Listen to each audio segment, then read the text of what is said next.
আমরা মূলত বিশ্ব নেতাদের কাছে এটাই তুলে ধরতে চাই, আমরা কোনো ক্ষতিপূরণ চাই না, আমরা আমাদের অধিকার চাই। আদিকাল থেকে আদিবাসী জনগোষ্ঠীরা হচ্ছে যে পাহাড়ের মধ্যে যে জমি প্রকৃতিগুলো রক্ষা করে আসছে, কিন্তু যখন দেখা যায় জাতীয়করণ যে জাতীয় নীতি নির্ধারণ ক্ষেত্রে কিন্তু আদিবাসী তরুণের মধ্যে উপস্থিতি দেখা যায় না। তা এই ইউথ ফোরামের মধ্যে আদিবাসীদেরকে তরুণদেরকে হচ্ছে যে উপস্থিতি অংশগ্রহণ নিশ্চিত করতে হবে।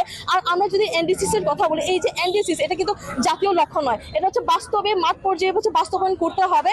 এবং এই কারণে যে আদিবাসীদের মধ্যে যে আমাদের জলবায়ু সমাধান করার যে পদক্ষেপগুলা সেগুলোকে নিতে হবে।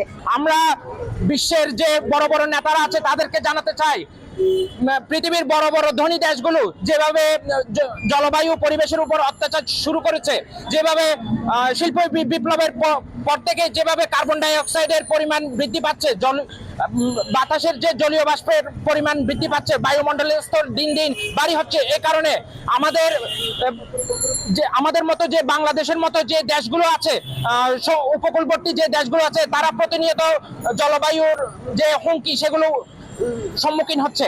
আমরা বিশ্ব নেতাদের কাছে আহ্বান জানাতে চাই তারা যেন রিলেমানের নবায়নযোগ্য জ্বালানির দিকে ঝুঁকে এবং ফসিল ফুয়েল বন্ধ করে, এবং তাছাড়া আমাদের বাংলাদেশ সরকারকে জানাতে চাই যে জীবাশ্ম জ্বালানির ব্যবহার বন্ধ করে যাতে নবায়নযোগ্য জ্বালানির দিকে বিনিয়োগ করে। আমরা আজকে এখানে যেটার জন্য হাজির হয়েছি সেটা হচ্ছে বিশ্বকে আমরা জানান দিতে চাই যে আমরা আমাদের অধিকার চাই এবং এর পাশাপাশি যে জলবায়ুর যে সুবিচার এটা চাই।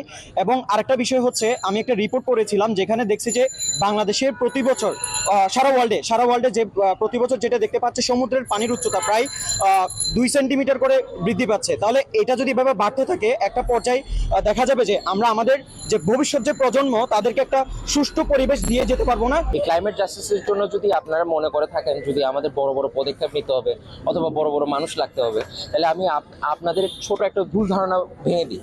48 বছর ধরে বাংলাদেশের মধ্যে একজন রিক্সাওয়ালা আছেন, শেখ সামাদ, উনি হচ্ছে যে 48 বছর ধরে কন্টিনিউয়াসলি হচ্ছে যে গাছ লাগাই যাচ্ছেন। ওই রিক্সাওয়ালা মামা যদি পারে তাহলে আপনারাও পারবেন।